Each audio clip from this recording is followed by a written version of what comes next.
Hello everyone, it is Bon Yuki again, and this time I've got something else that I just picked up yesterday. This is a Vizio D65u-D2. And as you can see in the background, you see the Blur Buster test. And the Blur Buster test catches motion blur on your screen. This is my second D-Series television, and the reason I bought a second D-Series television is because as great as the 40-inch was, I wound up having to put it back in the garage, so when people come over, it doesn't attract people in the house. So, trying to be good with my girlfriend, and she says she wants people in the garage, so that's what I'll do. But I have all these consoles here. What do I do with these guys? Take a look. You got your Sega CD, 32X, Genesis, Dreamcast, Saturn, Xbox. What do I do with these guys? Well, I got the OSSC running on it. There it is right there. I'll turn it on so it can say hello. There you go. And that's great. This TV will handle line triple mode from the Super Nintendo. It's basically a bigger panel of the 40-inch that I have in the cabinet in the garage, which I have a previous video about. There's one thing I did notice about this television versus the 40-inch.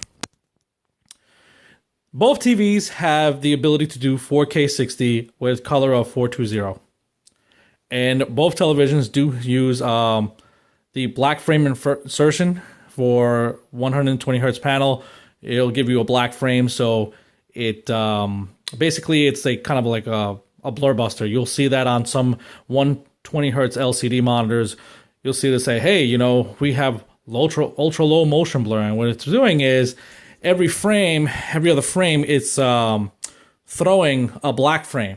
When what that does is that it basically releases the colors. I mean, you can look it up online. But long story short is, this TV is even better than the 40-inch I have. Yes, that's true. It is better than the 40-inch. So I was already impressed by the input delay and the blur handling by the 40-inch. I thought it was pretty decent. I thought the P series that I have in the living room handled the blur a little bit better, but the 40-inch D had lower input delay. This thing's like a combination of both of them, where it has the low input delay of the 40-inch, but it also has the superior motion blur handling. I mean, I don't know if you guys can see this on the phone, but I can tell that this UFO, there's no blurring at all. I can see his details. He's just whizzing by. There's a little bit of ghosting, but it's very, very faint. Oh, here comes the screensaver. But it's very, very faint. And it's running at 4K 60 right now. And the games look amazing. I actually had a plasma in this room. My initial attempt to make this into a gaming room, as you can see, I have all these consoles here, and then I have a big Klipsch Tower speaker over there, and a big Klipsch Tower speaker over there, and a little Pioneer center channel that I have laying around. I tried putting a plasma on here, but the plasma is 1080p. Well, as we all know, these guys here are 240p. 240p. I mean, Nintendo 64 had some 40i games. They don't look really good. That GameCube is going to get HDMI modded soon, so that'll be 480p. The 3DO is 40i, but you know, you could do a mod for 240p. 40p again with the Dreamcast, which looks amazing on this television. Yeah, so basically everything I had here going at 1080, half resolution, it did not look good at all dealing with that plasma screen. So the scan lines were uneven. I messed around with it all night with the OSSC. I had enough. So I spoke with the woman. I said, hey, if you really want me to have a room where it's just all the games just standing in one spot without anyone messing around with it, I'm going to buy a new TV. And so I did. I bought myself this TV.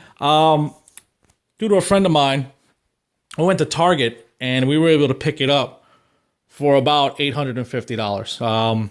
They're on sale right now. They're on sale for the next 3 days. Today is January 26th. And it was definitely worth it. Now, here are the things you get with this television. Now, let me run that down. You get very low input delay, very low motion blur. That is excellent for these older games. It is a 4K screen, so 720p sources, which the OSC loves to put out, are compatible. The OSSC and this thing, perfect. I mean, I I had less issues with this screen than I did with my P series. And my P series, there's a couple settings on the OSSC, like the analog LPF and the filter modes. You had to mess with them a little bit. This one, I really did not have to do that. The only system I had an issue with is not the Super Nintendo, believe it or not. It was the Dreamcast. I had to do a little messing around with it on the VGA output. Other than that, it was fine. I had that thing up and running within minutes. So you do get those features. Now here's the things that the TV does not have. It does not have HDR. It does not have Dolby Vision. So buyer beware. I'm telling you this now. It does not have wide color gamut. It has a very high contrast ratio that is almost up to the M series. So I look at it like this. If you're looking to play games, this is the TV to get. Definitely 4K resolution, low motion blur, low input delay. It's got 5 HDMI. One of them is 4K. I just use the 4K because it's low input delay. This is kind of like a poor man's P. If you don't need Dolby Vision, you don't need HDR, which I don't in this case because I already have one of those. This is a great set to buy. So anyone has any questions or any comments, just drop them down below. I'll answer as much as I can. But yeah, $850 for a 65-inch, that looks excellent. I mean, this is a VA panel. Like contrast ratio is about 4,500:1. That's pretty good, and especially for the price, you can't beat it. So thank you very much, guys, and I'll hit you up soon.